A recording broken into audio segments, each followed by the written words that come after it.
All right. Good evening, everyone. Um, I have to welcome you to today's session of professional development and mentorship program, the Pioneer Cohort. I am Somtokechukwu, your moderator for today. The theme for today is PDMP scholarship track, Commonwealth Shared Scholarship Mentorship Session, the part two of it. Our speaker is also here with us. His name is Andrew Aine Asoe. I hope I pronounced that well. Thank you. Mr. Andrew is a resolute diagnostic sonographer with years of postgraduate work experience in both hospital and private practice. He holds a bachelor's degree in diagnostic medical sonography from the University of Cape Coast, Ghana, graduating top of his class, and a master's degree with distinction in medical imaging and management, from Bournemouth University, an opportunity made possible through the support of Commonwealth Scholarship Commission. Andrew is a member of British Medical Ultrasound Society, Ghana Society of Radiographers, Ghana Association of Registered Medical Sonographers, the European Society of Radiology, and Radiology Across Borders. He continues to learn and improve on his practice. In addition to Andrew's vast clinical experience, he has a great interest and experience in health research, having co-authored a pilot study published in the Journal of Ultrasound in Obstetrics and Gynecology. His master's dissertation is a systematic review which explored the role of computer-based simulation in developing obstetric and gynecological ultrasound skills. Andrew has also recently been involved in a service evaluation project conducted by the Health Tech Research Center in Sustainable Innovation, Royal Devon NHS Trust, as a research intern through the HDR UK Black Internship Program, where he contributed to the Ambient AI project, an initiative which seeks to harness artificial intelligence to boost clinical productivity, alleviate administrative burdens, and enhance patient care and safety within the Royal Devon NHS Foundation Trust. Andrew's passion for sonography and medical imaging is rooted in his commitment to blending compassionate patient care with the thoughtful use of technology. He aspires to be a clinical academic, an academic research sonographer, contributing effectively to the patient care and well-being, scientific knowledge, and training of health professionals. At this point, I would like to officially welcome Mr. Andrew to our program. Mr. Andrew, thank you for honoring our invitation and taking time out of your schedule to share your experiences and insights and journey with us. The floor is yours, sir. You can go on. Thank you. All right, thank you very much, and good evening to all of you. I deem it a great honor to be invited to share my Commonwealth shared journey. I see this as a moral responsibility. Once this opportunity was given to me, it is also my responsibility to introduce it to people like you, so that the cycle continues. I must Thank you also very thank, yep, I would like to also commend you guys for putting up this initiative. Um, I know how difficult it is when you are looking for people in your own sector who have gained certain opportunities to gain mentorship from. And it's a great initiative that you guys are doing.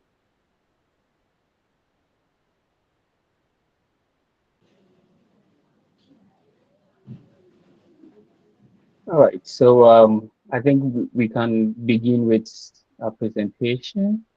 I would like to share my screen if you don't mind. We don't mind, sir. You can go on, sir. All right, so I'm sharing my screen at this point.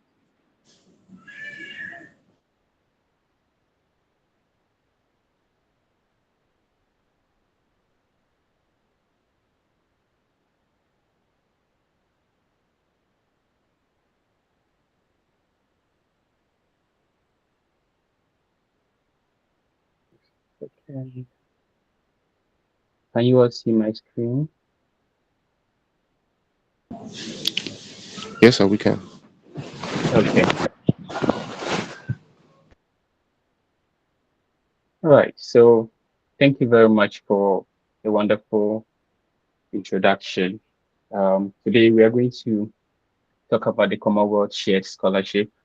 I learned that there was an earlier presentation already on this particular topic where the speaker spoke briefly about the Commonwealth Shared Scholarship. And then this time around, you wanted a practical application guide. So basically, this is going to be a practical application guide. And at some point in our presentation, I will take you to the Commonwealth Shared Scholarship website and show you guys how to navigate it. So the Commonwealth Shared, today we'll be looking at, basically these are what we'll be looking at today, choosing schools and programs. And then when medical imaging or radiography is not listed, what do you do? We'll also be looking at related programs or related programs that imaging professionals can opt for when medical imaging or radiography is not listed. Understanding program alignment and then the competitiveness of Sorry, um, sir. One of our audience said that you should increase the the fonts. Oh, you can no, see. no, like enlarge the PDF, sir. Okay, just a second. Can you see now? Is it okay? Yes, yes, sir. Thank you, sir. All right, you're welcome. So basically, like I was saying, these are what we are going to be looking at. We're looking at choosing schools and programs. When medical imaging is not listed, what do you do? Related programs you can opt for when you don't find medical imaging, and then understanding program alignment and how competitive the scholarship scheme is. We'll also be looking at the practical application, some practical application tips and some realities, and then I'll share basically my journey. Yep. So just a recap on what you know already. So what is the Commonwealth Shared Scholarship? So the Commonwealth Shared Scholarship is basically one of the scholarships um, offered by the UK government, but this particular one is in partnership with UK universities. So it's a collaboration between the Commonwealth Scholarship Commission and the various UK universities. We have different types of Commonwealth scholarships. We have the Commonwealth Masters. I believe you have knowledge on these. That's why I'm not spending much time to highlight on this. So we have Commonwealth Masters, which is solely sponsored by the Commonwealth Scholarship Commission. And then we have Commonwealth Shared Scholarship. So today we are talking about the Commonwealth Shared Scholarship. And this particular scholarship is jointly funded by the CSC and then various UK universities for master's programs. Who can apply for this particular type of scholarship? Citizens from Commonwealth countries who cannot afford to pay and study in the UK are eligible for this scholarship, and you should be an undergraduate, somebody who has completed an undergraduate degree. What the scholarship covers, it covers full tuition, um, monthly stipends, travel allowance, your accommodation is paid fully, and then you get some money for your warm clothing, and you get to network as well. So how is the application process like? So it's in two ways. You need to apply directly to the UK university that is offering the scholarship, and you also send another application to the Commonwealth scholarship. So you apply to the school for admission, and then you also submit an application to the CSC for funding, basically. Yeah. So choosing schools and programs. So I say not all universities are equal. Um, Here's how to navigate. So in every year, the Commonwealth Scholarship Commission partners with various schools in the UK to sponsor certain programs in those particular schools. So what happens is that each year the schools and the programs keeps on changing. So the Commonwealth Scholarship Commission will send a notice out, and the schools will bid for those opportunities to be jointly funded. So basically, when you go to the Commonwealth Scholarship website, you would find a list of courses and a list of schools which are just for that particular year. So the starting point is to look at the eligible courses for the year, and then the best thing is that you should list about 5 to 8 universities for start. This is to give you a wider pool so that you can do your search before you finally narrow it down, and then you can rank the schools or the programs based on the development relevance. What I mean here is that um, the scholarship is basically, the commission is basically giving you funds to study and go back to your home country to be able to solve certain developmental problems in your home country. So you need to look at the program that aligns with the problem you want to solve in your home country. And then you check the living cost of, when selecting schools, it's good to check the living cost of the particular city the school is. Um, the living cost in London is different from the living cost in Bournemouth, but this is not really a problem because the scholarship covers entirely everything. You don't need to worry about this. And I think those scholars in London receive a little bit above those in other parts of the country because of the living cost in London. So it's not much of a big problem when it comes to um, living cost. So it's also good to check the entry requirements very carefully. So each schools have their entry requirements, and then you need to go to the school's websites, the programs, specifically the programs websites, to check the eligibility for gaining admission to the particular school and the program. We'll delve deeper into these ones as I move forward. Now, what makes a school or a program a good fit? The main thing is, does the program align with the development or the developmental problem you are aiming at solving in your home country?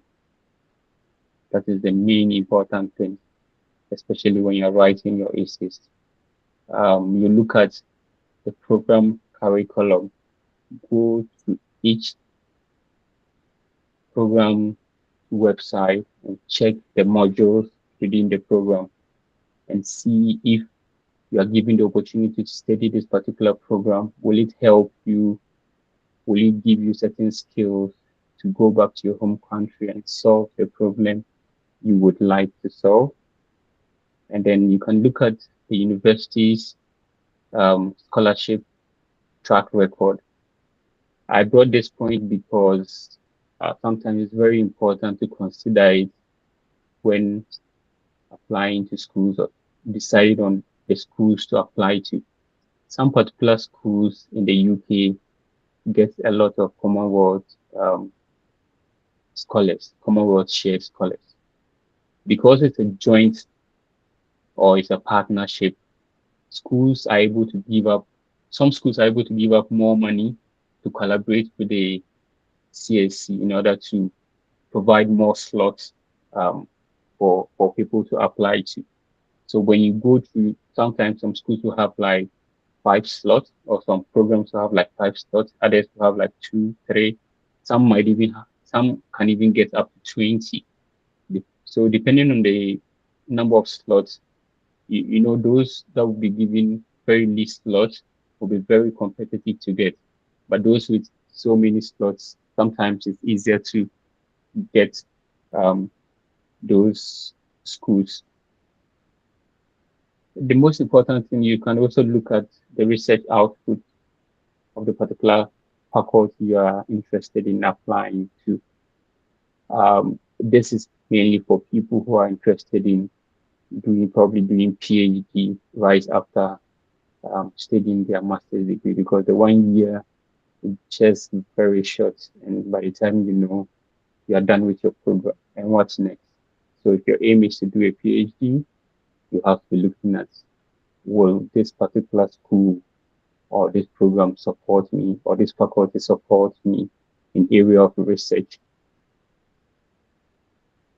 Now, the main challenge is that each year as radiographers, we go to the Commonwealth Scholarship website to check for eligible courses, and then we don't find something like radiography or anything related to medical imaging. So in cases like this, what do you do? The first thing is that you need to search broadly on the various eligible courses. Sometimes you can find some radiography courses, but they might not have the traditional names that we see. You might not see radiography. You might not see something like um, medical imaging. You could probably see modality based, maybe ultrasound, masters in medical ultrasound, masters in MRI. So every year you need to go to the site and search. Moving forward, I'll take us through the site and then we look at the eligible courses. The second thing is that you need to look at the course content, not just the titles of the various courses.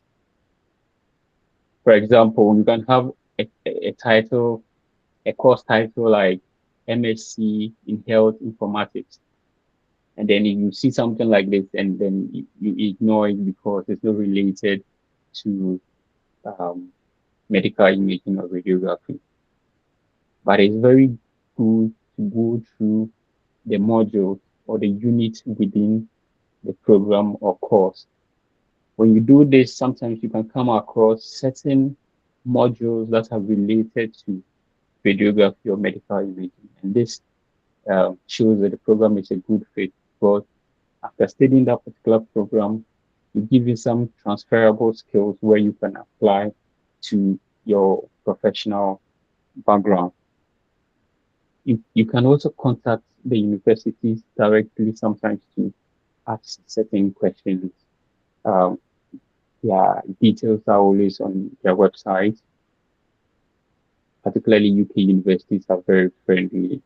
They would always respond to your email. So you email the admission team, ask questions, check the Commonwealth Scholarship Commission website annually.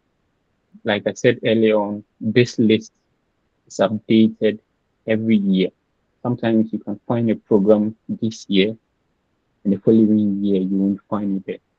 So if you don't keep on checking, you might be preparing for a particular program which is not listed. So it's good to be up to date. Now, these are some related programs that I personally think medical imaging professionals or radiographers can apply for when you don't find anything like medical imaging.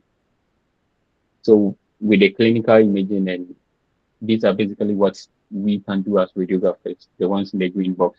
So we have medical imaging with management, which I studied at Bournemouth University, MSc clinical imaging, diagnostic radiography, advanced practice. You can have MSc in ultrasound, programs in health system and management. You can have MSc health management, MSc global health, MSc health policy and financing, MSc international health. Yep. So all these programs are programs that you could actually study. And in studying some of these things, they give you certain transferable skills where you can apply to your professional background. So if you don't see something like medical imaging or radiography or ultrasound and you see any of these programs listed here, it's good to apply. Most of the times it's good to just go through these programs modules, like I said, understand what the program is going to give you right after that, after you're done studying it. And then it might give you certain ideas what to do. Now, understanding program alignment and how competitive the scholarship scheme is. I'm just highlighting this point because it's going to be the key point when drafting your ACs. What a lot of people do not understand is that Commonwealth Scholarship Commission looks at how your background aligns with the program you want to study and how this also aligns to what you plan to do right after your studies. So it's basically your past, what you studied in the past, what you plan to study, and what you want to do right after your study. So you need to let all these align. I know that sometimes you don't find radiography, but there are related programs in health that you can actually select. It doesn't mean that you should just go and select any program at all because you want to gain admission and study in the UK or because it's free money to study. You could just select any program. I don't see a radiographer selecting a program, probably let's say a program like geography. It doesn't really align with what you did already. And I don't know how that can be applied to your profession. So you need to look at how the program aligns with what you've done already. And if there are certain things you could actually learn and use to better what you studied already. And would the program help you to solve the particular problem or developmental problem in your home country that you have planned to actually solve? Now, I mentioned that this scholarship is very competitive. It's one of the competitive scholarship scheme in the UK. How do you stand out? So most of the time, these are some of the factors, some of the things they look at. They look at your academic grades. Second class upper is minimum. That is what is really stated everywhere. First class stands out, but it doesn't mean that if you don't have a first class or a second class upper degree, you cannot get this particular scholarship. It's a mix. I have come across people who didn't get these, but still had the opportunity to be selected as Commonwealth scholars. So what you do, there's a trick in this. What you do is that in case you are not, you don't have a second class upper or a first class, you need to do something to make up for these particular factors. So, for example, if you don't have this, you can probably look at certain areas. Maybe your research experience could help you in this. You could also look at probably after your BSc, you did some professional courses somewhere where you really excel. So you could use this to make up for your degree.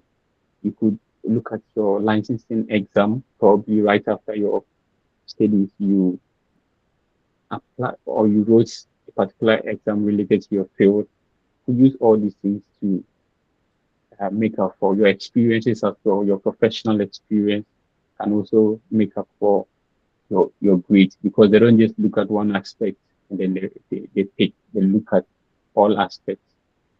They look at your background, they look at your grades, they look at your professional experience, and then your strength, the strength of your ACs is also very important. They look at the references, the quality of the references that are provided. And like I said earlier on, the university's allocation is also very important. Some schools get so many slots, and applying to those particular schools gives you a higher chance of gaining admission because they have so much money to sponsor so many Commonwealth shared scholars. So the Commonwealth have 6 developmental teams. So all the programs are put under these various teams. So we have science and technology for development, and I have kind of like giving them, put them under certain categories.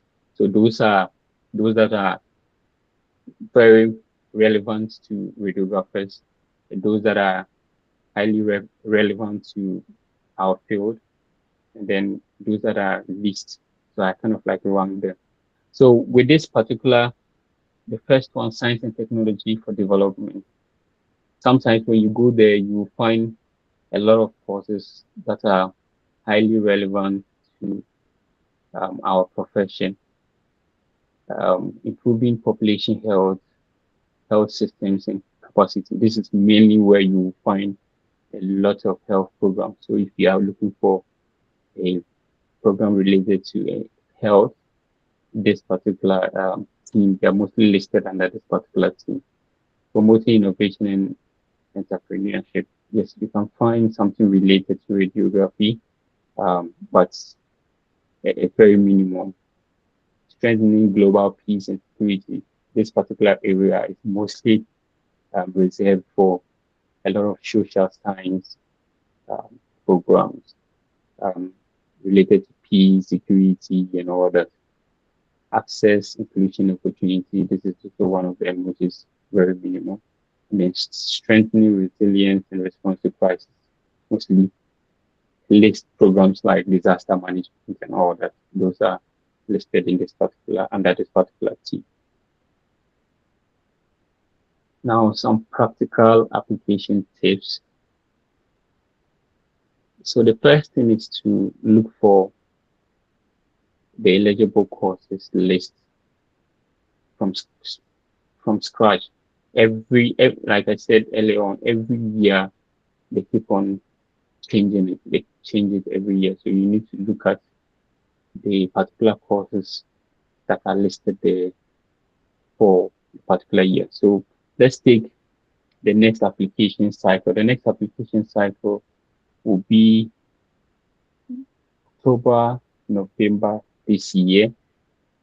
And then I'm sure by October they would release the list for application. They'll release the list where you can have access to. So the list for 2027, 2028 academic year will be released in 2026. And the applications will take place in 2026. And the applications will take place in 2026. So if you plan to go to school in 2027, then you have to apply this year. You have so those who will be going to school in September this year are the people who applied last year, 2025. So if you are planning of applying and going to school in 2027, you need to start preparing now. So by October, they would release October, November. They usually release the list before they open for applications. You can also decide to apply for admission first to the various universities, or and then apply to the scholarship, or you can apply to the scholarship and then later apply for admission. Um, Now you should. So what I did was that I actually applied for the scholarship first, and then I applied for admission later. But sometimes these can be changed. It depends on the school. Some schools will require that you apply, gain admission before you can proceed to apply for the scholarship. That is why it's important to read. Each year they keep on changing a bits of the application process. So if you don't read and you are going to rely on what was put out there last year, you might be found wanting. So it's good to actually go to the site and read very well before you begin your application.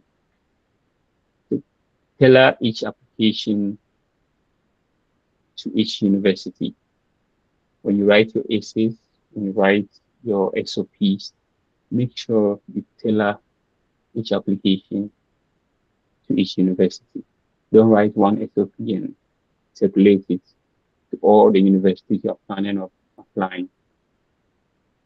Even if it is the same program, you have to write different essays or different um, SOPs for those particular schools. Because one thing is that while some programs can have the same name, there are certain unique features about those programs. So we also have medical imaging in the University of Aberdeen. But one unique thing about the program I studied was that it has a management component in it. So if I was applying for these schools and I use the same SOP to send, use the same SOP that I sent to Bournemouth to Aberdeen, I probably will not get it because what Bournemouth is offering is slightly different from what um, Aberdeen is offering. So that is why it's important to write separate SOPs and essays to these particular schools. The development impact statement. This is basically when you're writing your essays. The first essay they always ask you to write is the development impact, basically the problem you've identified and how you want to solve. We'll look at these later. My advice is that you should apply to multiple universities. It gives you a higher chance of getting admission and also securing a scholarship. So you can apply to at least 2 or 3 schools or programs, and then you have a higher chance of gaining admission to in. And it's always important to reach out to current or past scholars for guidance and let them help you in refining your essays before you submit your application.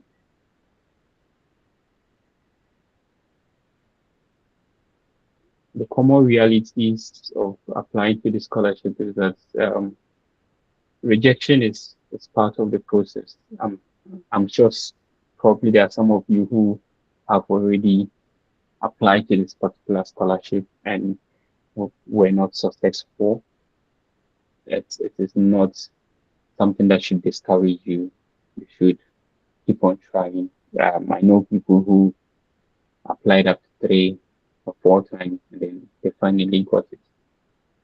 It's very competitive. When you are not successful, it doesn't mean you are not a good student. Sometimes it just means the competition in that particular year was very high and probably your grades or your statements were not strong enough to compete with other applicants. So it's good to keep on trying and then finally when you get it, you get it. So just keep on improving yourself and applying. Most courses are oversubscribed. Like I said, most programs at popular universities receive hundreds of applications. Sometimes it's good to look at other areas as well. Everyone wants to go to a very popular school. Maybe you want to go to Cambridge, you want to go to maybe University of Birmingham, you want to go. Sometimes A lot of scholars don't want to go to Scotland. They want to be in England. They want to probably be in London. So they are looking at schools in these particular areas. But the UK is the UK. Whatever that is in London can be found in Scotland. I mean, what do you want in London that you can't get in other places? The most important thing is the program, what the program has to offer. So don't just limit yourself to certain schools because you want to attend a very prestigious school. You put all your eggs in one basket and then you wait. Apply to many schools, apply to schools all over, and then it increases your chances of actually gaining admission to any of those schools and even securing the scholarship. Gaining admission doesn't mean that you automatically get the scholarship. So it's in two ways. You need to apply to the school and gain admission and also apply for the scholarship. You can be admitted to a particular university and not get the scholarship, meaning you cannot go and study. So you have to be aware of this and put in much effort to gain admission and also secure the scholarship. Personally, I think it's very competitive when it comes to securing the scholarship. Most UK universities would always give you admission. Most of the times, the requirements are not so much. They will request for your SOP and then they will request for your transcripts and all that. Some of them have some English um, requirements, English language requirements. Some schools do not have. So admission sometimes is not as tedious as the, the scholarship. I know a lot of people with admission to various universities but fail to secure the scholarship.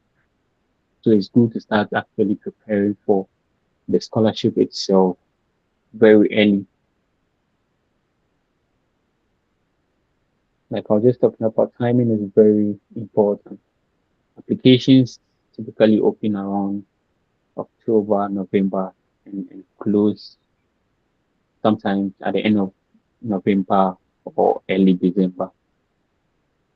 Missing deadlines means that you are to automatically disqualify. So you need to make sure you look at the timelines, look at the application window, and then work accordingly. Now, some few lessons from my personal journey, things that I wished I knew prior to applying for the Commonwealth shared scholarship. So I spent so much time. My background is in medical sonography, so I studied. Um, I'm sure most of you are Nigerians, and then in Nigeria, you most of the time study radiography, and then you go ahead to study ultrasound. But in Ghana, we have a direct route for ultrasound. So what I did was I did ultrasound or sonography directly. And I wanted to do a master's in obviously sonography. I was searching for sonography all the time. I wasn't seeing any master's in sonography. But I came across medical imaging risk management. So when I opened up or when I broadened my scope to look for programs, I actually came out with medical imaging risk management, which included CT, MRI, um, and then it even had some management courses as well, like managing people, leadership, and all that. So I applied for that program. I wrote my essays several times. I took about, I started preparing very early, like a year before the application. So what happened was that I actually wanted to apply for it in 2023. The year before I got it. I'm not really sure of the year, but I remember that particular year there was no imaging program at all on the list. So I had drafted some essays already. So that particular year I couldn't apply. I had to just wait for the following year. When the following year when it opened, I already had my essays already. I just needed to go through them and revise several times before submitting my application.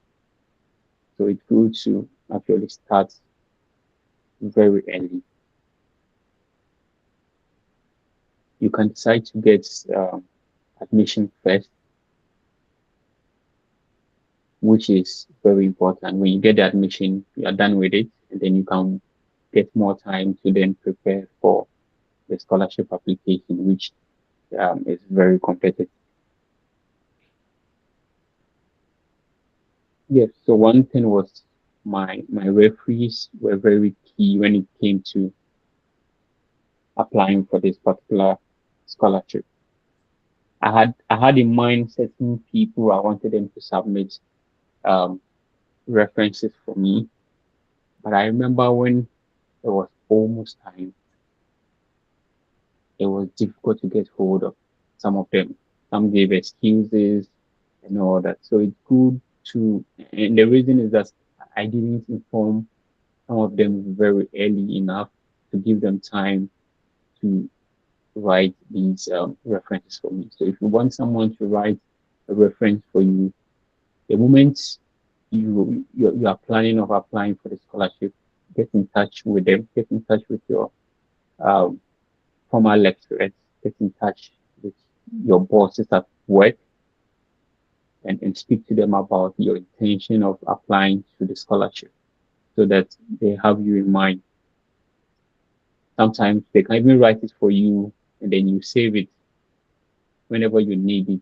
You quickly just go to it and change certain things, and then you can use it, because it's very difficult to gain the scholarship or maybe be nominated and they ask for references and then there are no people to submit references for you.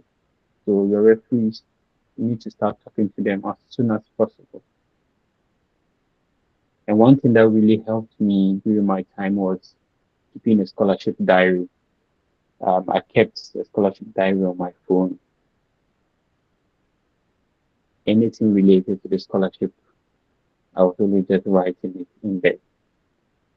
I was doing my national service at the time. So in Ghana, what happens is that right after your studies, you do a mandatory 1 year internship and then national service. So you're basically just working. So there was not much time, like I said, to sit down and do applications. So I was always with my phone. Whenever I get an idea, I just pop in and write. When I get any information, I just write it in there.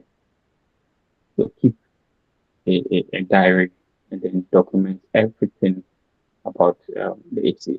Whether you've gone for a webinar, you've watched a YouTube video, and you've gained some tips.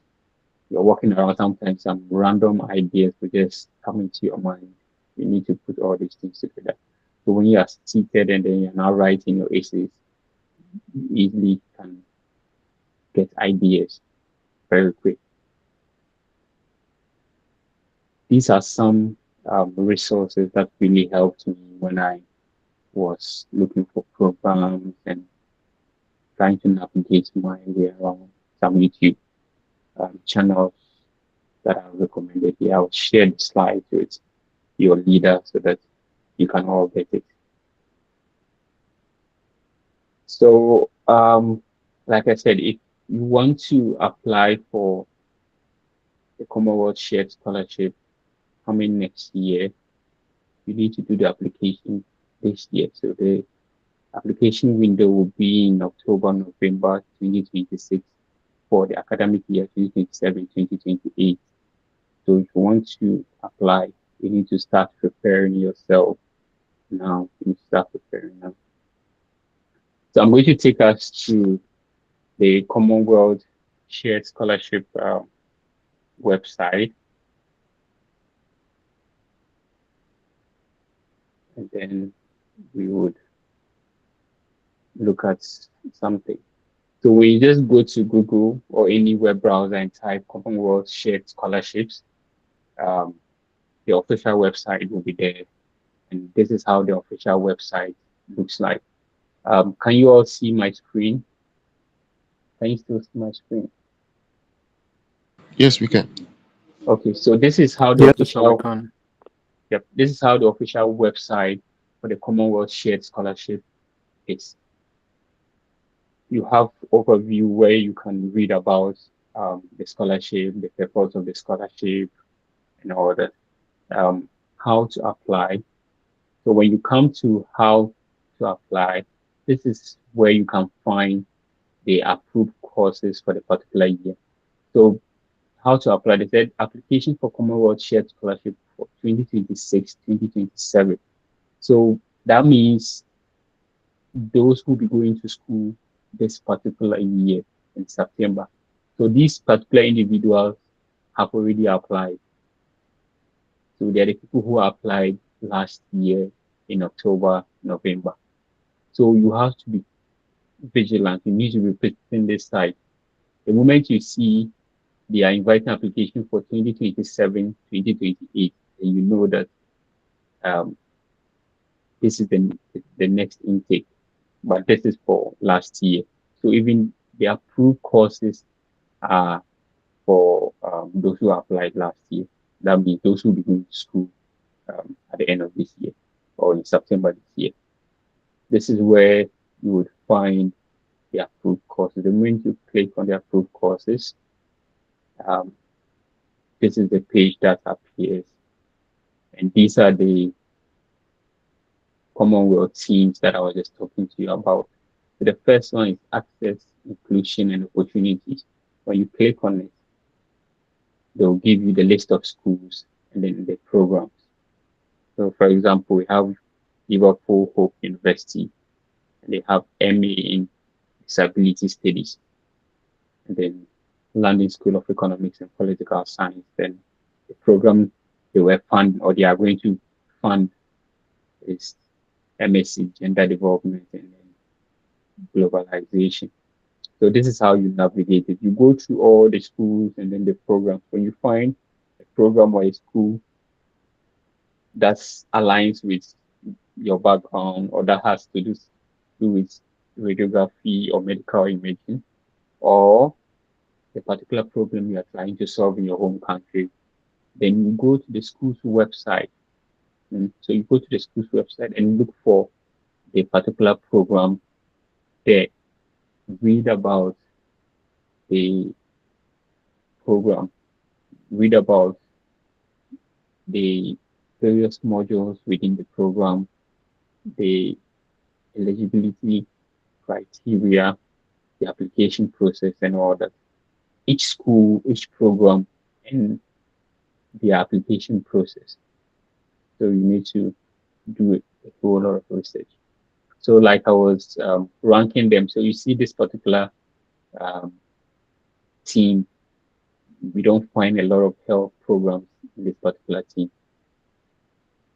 But let's continue. So we have improving population health, health systems and capacity. This is where we normally find a lot of health programs, and if we are lucky, we can find medical imaging or radiography in here.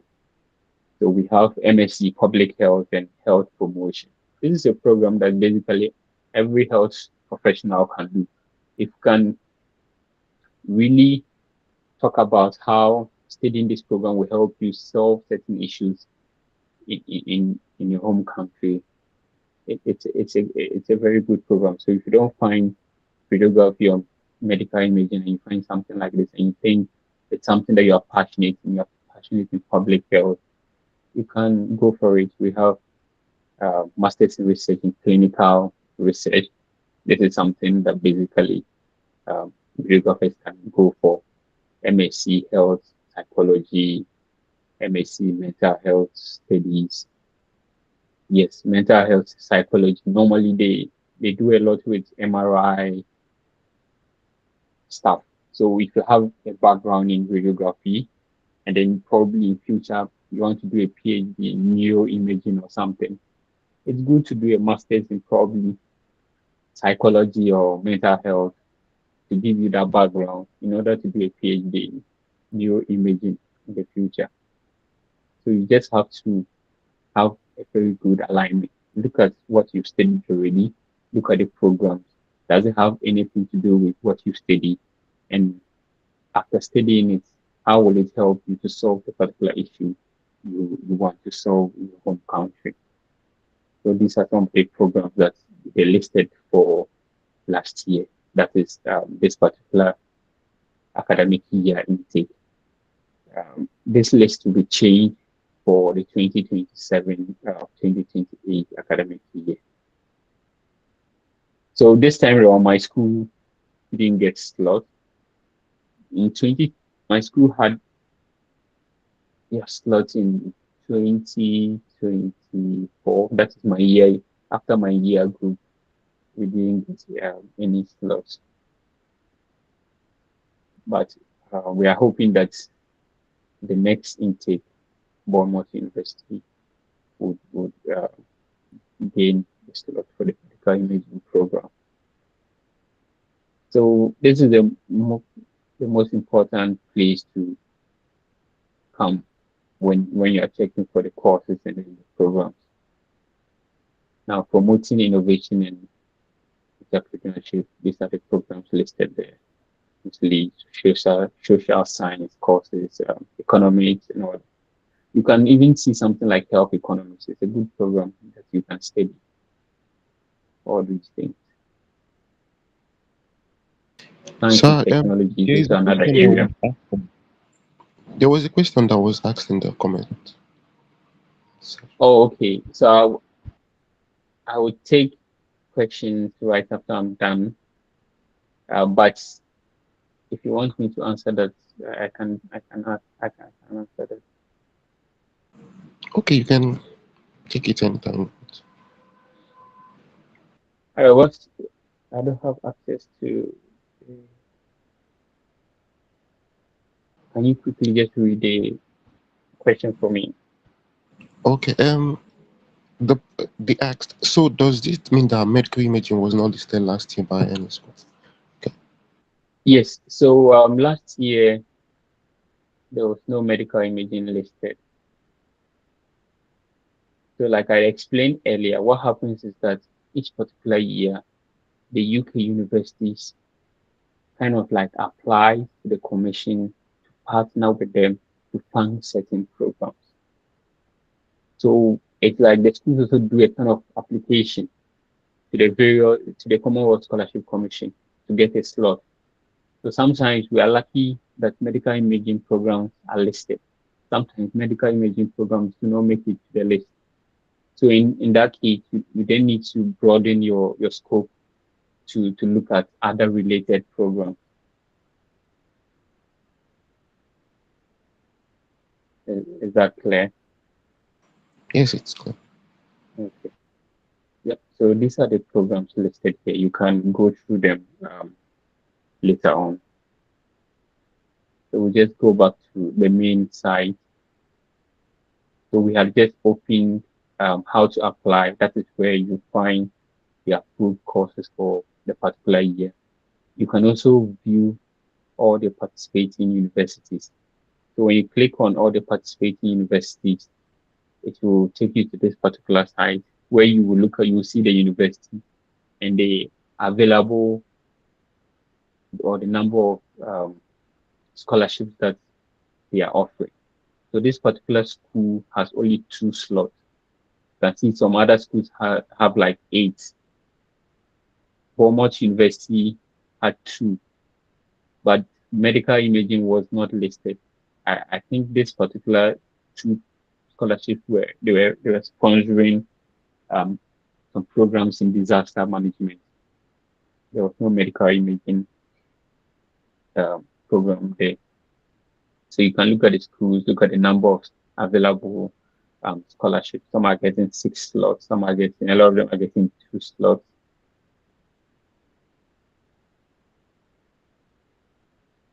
Some are even getting up to 8. Yeah. And then the school's websites are also listed here where you can go and check. So we can look at the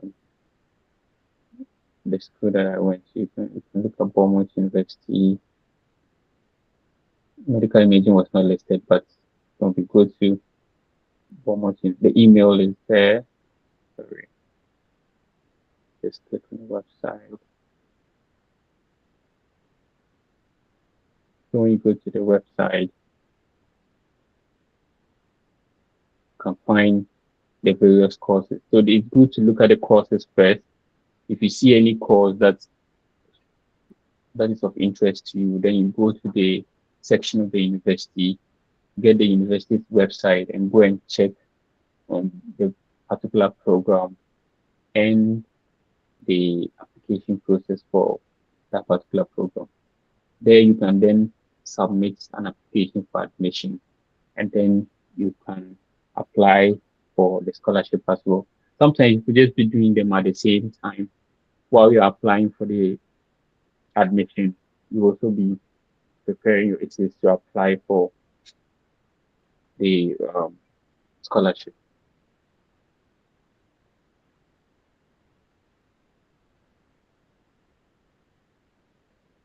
There's a section here which is advice for applicants. When you click on these particular links, it gives so much information on how to apply and what is expected. It's very important to go through these and read. A lot of times people ignore these instructions and advice that are put on these sites, but these are the most important things uh, that you can find, because these are the people who will be assessing your essays and your application, and then they put this information out there telling you what they expect to see in your application. So before applying, you have to go through all these fields and read these advice that they are giving using universities. These are just links to how you can choose a university and then particular program, why you should choose a particular program, and why you should study uh, at a particular university. Eligibility criteria. This is very important. Like I said earlier, you need to be a citizen of any of the Commonwealth countries, or you have to be a permanent resident of any of the Commonwealth countries. You need to also be available to start the academic, to start your studies in that particular academic year. Most of the times, UK schools start in September. Most of the programs, or most of the programs, start in September.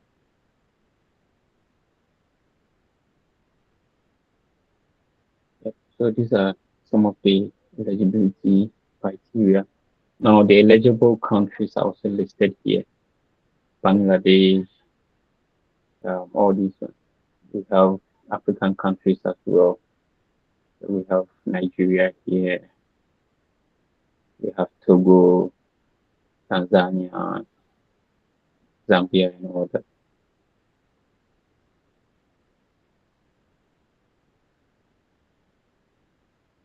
Completing the application process. This is information that you can read. So how to complete the application. They've given a brief information about the selection process.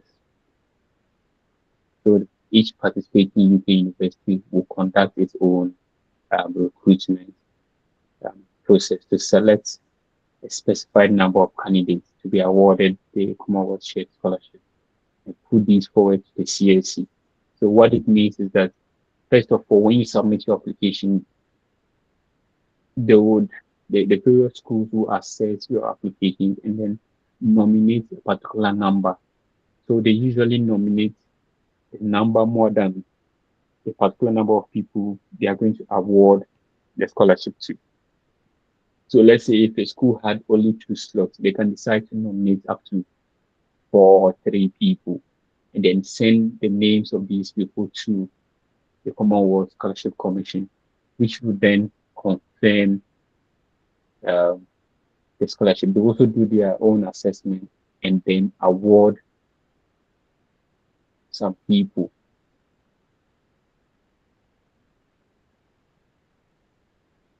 This is the criteria for sorry.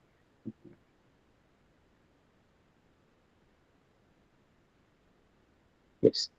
So this is the criteria for selecting applicants. We have academic merits, like we spoke earlier, your undergraduate grade. We have quality of your research. Oh, I think this is mainly for PhD. PhD positions are always required to submit a proposal, but for more shared masters, you don't need to submit any research proposal.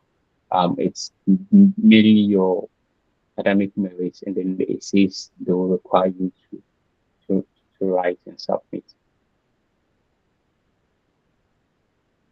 Yeah, general placements, all this information. Then they have general information as well.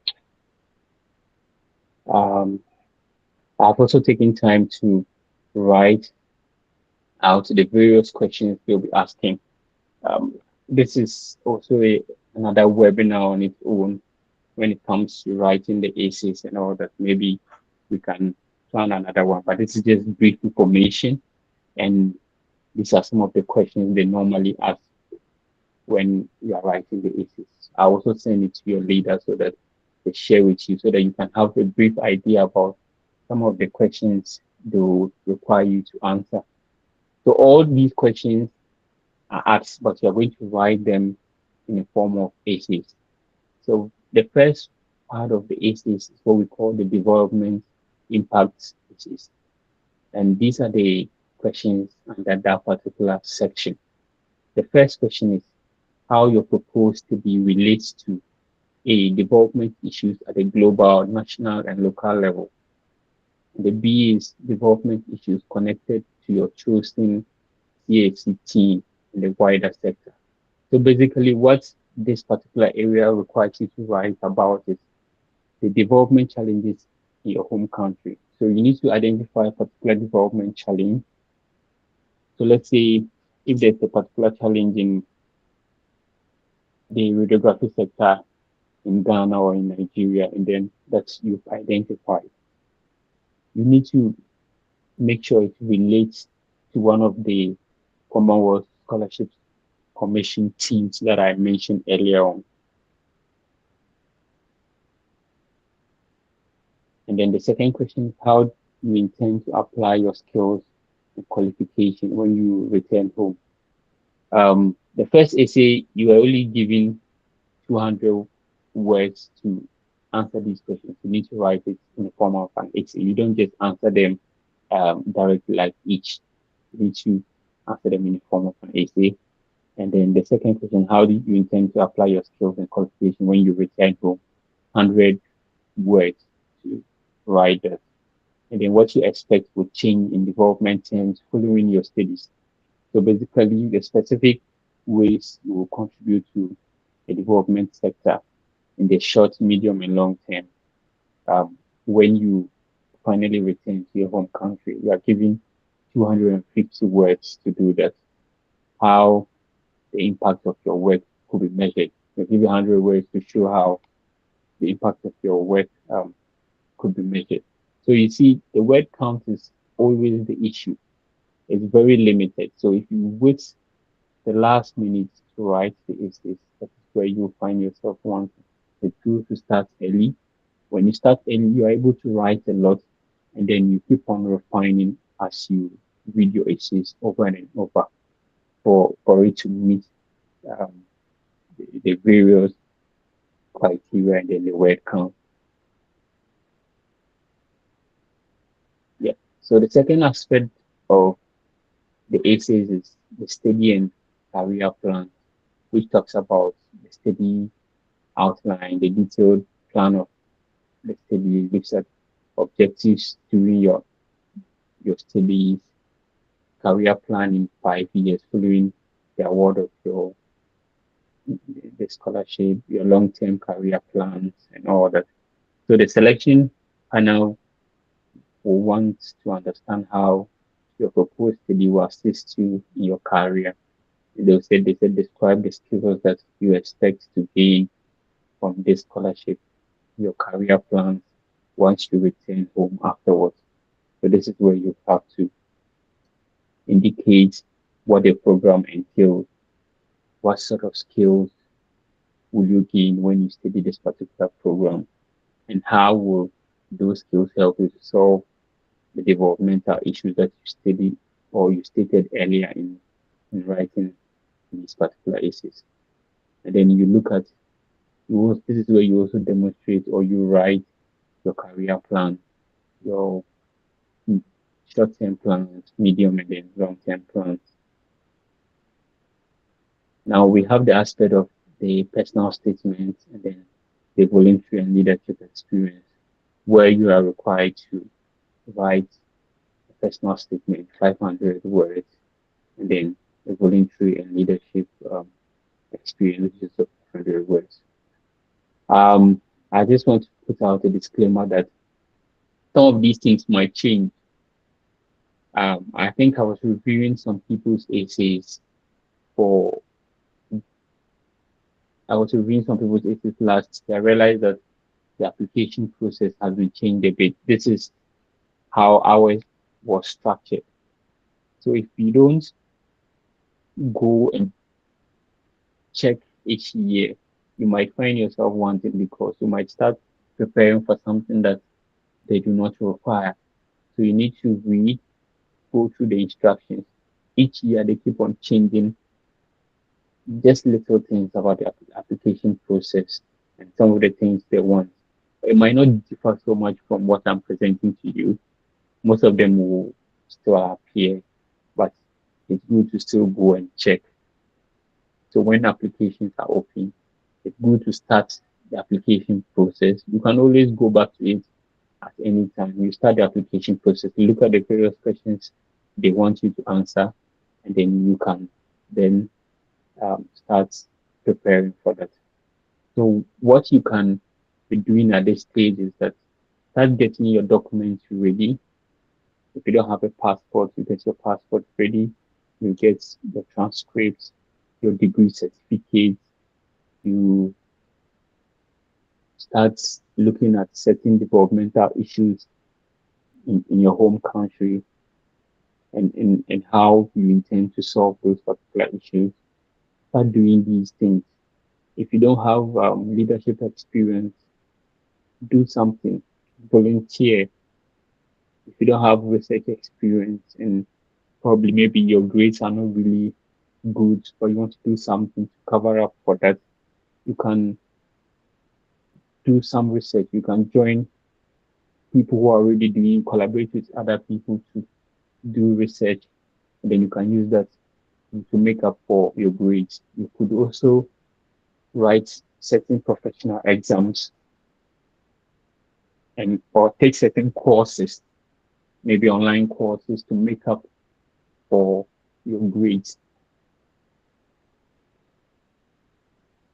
Yep. So basically, these are just some of the questions they would ask you um, to answer in your scholarship is the write up.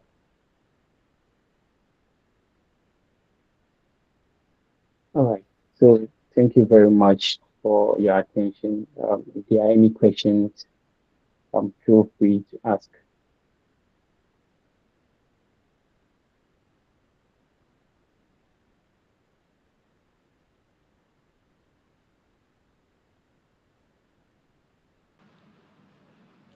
You are free to ask him. Legacy.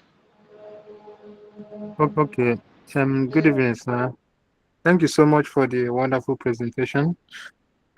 Sir, during the course of the presentation, in those essays, they always ask, even though the question may sound maybe somehow funny, but like it's a serious question. They always ask what you will take back to your home country and all that. And then you mentioned that there are some schools that after the masters you can even apply for PhD and stuffs like that and continues. So what is the best way, like if you want to maybe stay back there and work or do other things there? So is it something that is um, um, compulsory that after that you will go back and maybe impact your community or your country, or just what's the possible way if you want to stay back there and maybe continue working, maybe or after your PhD and continue working? What's the best thing to do? All right. Thank you very much for this question. So the Commonwealth requires that right after your studies, you go back to your home country. Um, but most of the times when you get a PhD, they allow you to do a PhD. I don't know of work, but most of the time PhD students are allowed to go back and study. But, but I don't know of PhD students allowed. Your tickets will even be booked. Your return tickets will be booked way ahead before you even complete. So they'll make sure you are back in your home country. Now, wow, thank you so much, sir. You're welcome.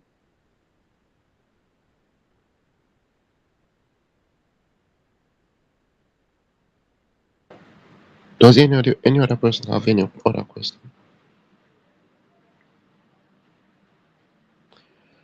Okay.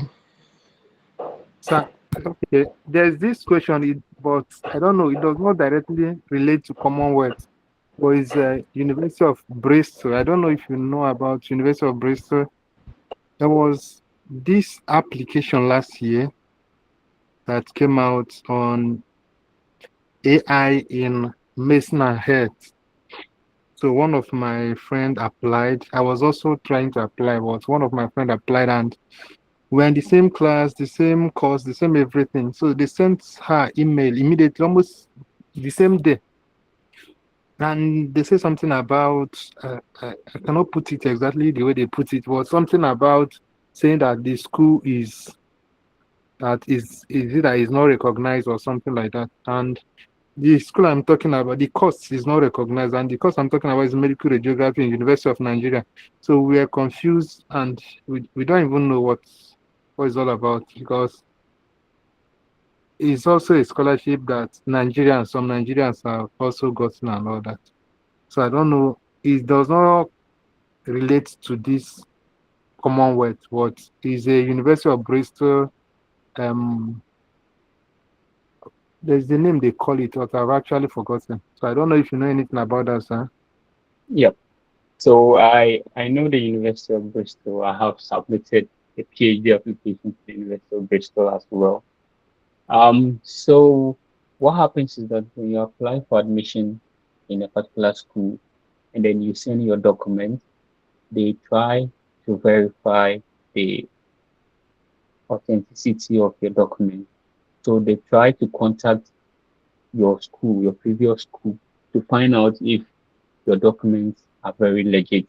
And then they also find out if your school is accredited, in the program accredited. Okay.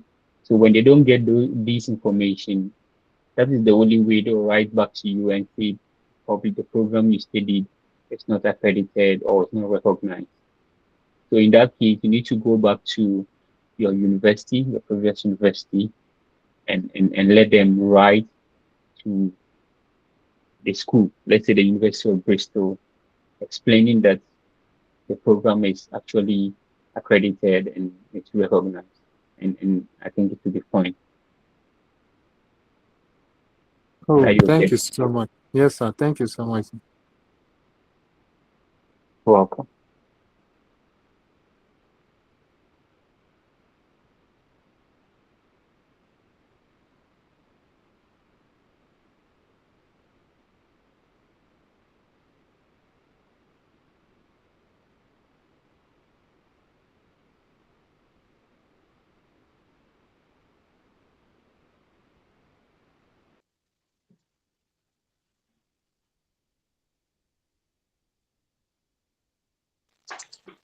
So I have a question.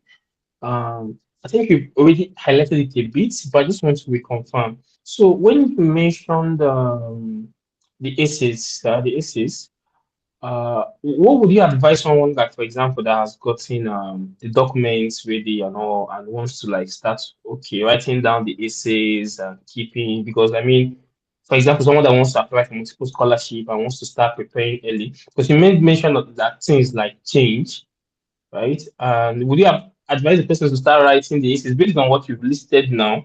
I mean, based on the past year, or would you just tell the person to stay put to wait for this year's essay to come up? Okay, thank you very much. I think this is a very important question you asked.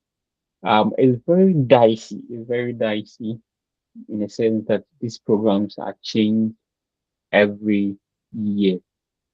But you you would have to. I don't know if you're somebody who follows this particular scholarship. Sometimes some programs are there that every year they get the opportunity to be listed. So those particular programs, you can actually start preparing way ahead, knowing that they'll be listed. But what happened with the particular program I applied was that, I mentioned that I had prepared to apply for that same program in a particular year, and unfortunately, it wasn't listed. So I already wrote my essays, did everything, waited, the list came out, it wasn't listed that particular year. So I had to just leave my essays there, waited, and luckily enough, the following year it was listed. So you get how it is. So it's in two ways. The most important thing is that you can start preparing, you can still start preparing. Preparation can mean you can start reading around um, the particular problems probably you want to solve in your sector, let's say radiography. There are so many, just get many ideas and put down on paper. Don't write, you might not have to write all the essays, but just put down certain ideas so that when the scholarship is open for application, um, you can now sit down and tailor your write up to meet the particular course you're applying to. So this time around, start reading around, watch a lot of YouTube videos on how to draft some of these essays, what they are expecting you to put in each section of the essays that you'll be writing. So these are some of the preparations you can be doing.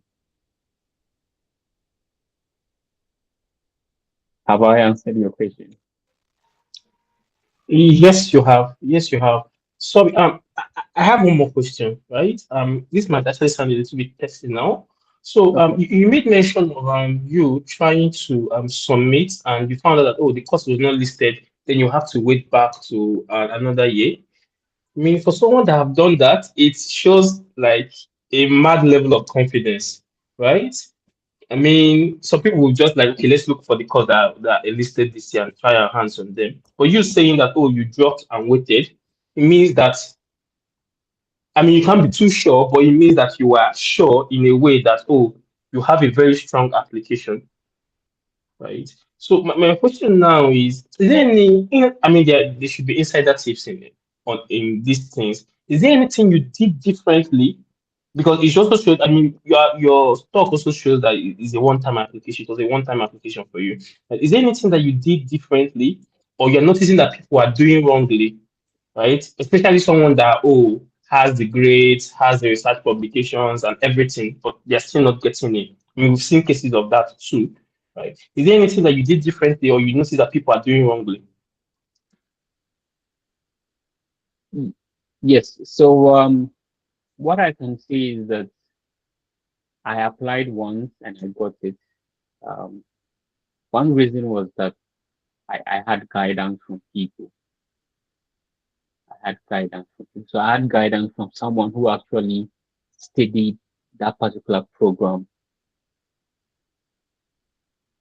You get it. So I had guidance from someone who actually studied that program. So it made it much easier to um, apply. That is probably why I got it. So it's very important to look for people who, like I said, pass colors and then let them go through your essays and guide you in applying. It saves you a lot of time, and then they give you some specific areas to focus on, and then you'll be fine. So what happens is that if you find a particular program that is listed, we are lucky that we have LinkedIn. Just go to LinkedIn, type the program in the school, probably add Commonwealth, and then you find people who have gotten this particular scholarship. You might even be lucky to find people who study the same program, and then they can guide you. But I'm not going to deny that preparation was actually one of the things that helped me. I like I said, I prepared early, so I already had my essays. Just had to polish them the following year and submit. So you just have to prepare. That's it.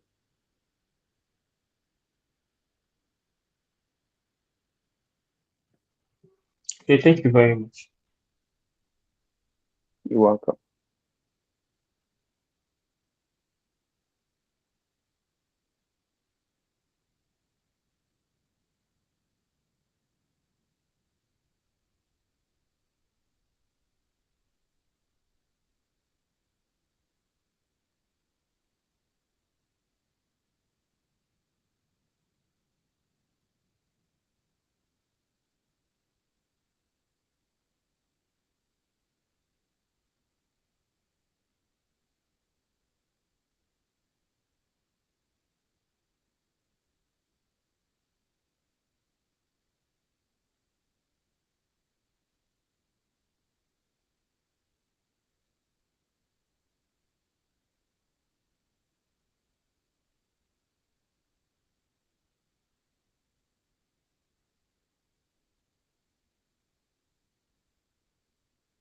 Are there any more questions?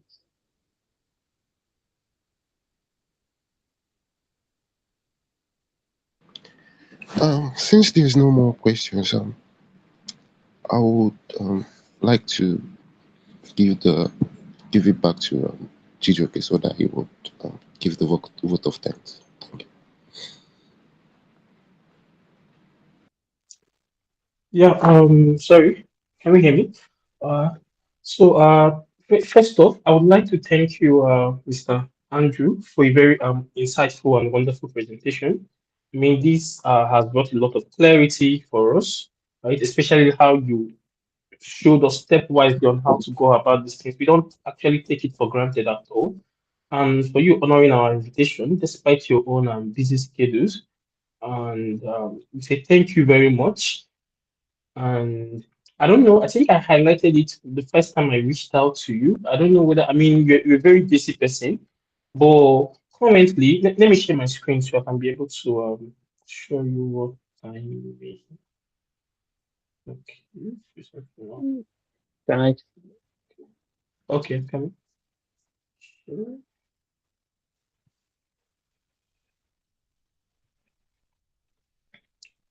Mm, yeah.